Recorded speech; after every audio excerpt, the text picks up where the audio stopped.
I carefully walked across the room. I was barefoot and had a candle in my hands. When I was passing by a huge mirror, I realized that something was wrong with my reflection. It was knocking on the mirror from the other side like it wanted to get out. Abigail, set me free, please. The candle in my hand went out and I was left in complete darkness. I woke up in a cold sweat and sat up in my bed. Phew! It was just a bad dream. Hi, I'm Abigail, and I have been plagued by nightmares my whole life. As you can imagine, I was a weird kid. I loved reading detective stories and mysteries.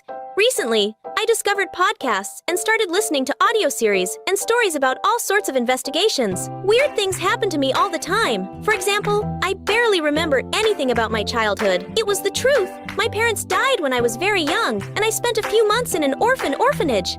Luckily, my uncle and aunt eventually adopted me. They were both cool and successful businessmen. My memory lapses worried my guardians. They even asked a doctor to examine me once. After a long conversation, he said I was perfectly healthy.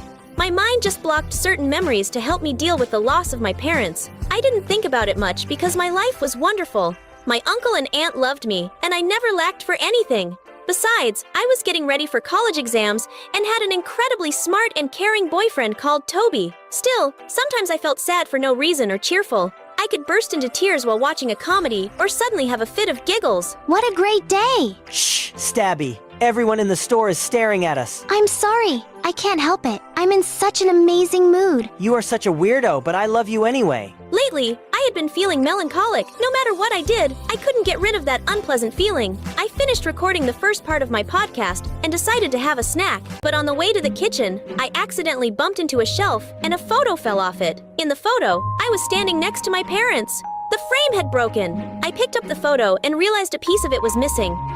Was someone cut out of the picture? Weird. Later, I asked my uncle and aunt about it. They said that the photo was too big to fit into the frame, so a part of it had really been cut off.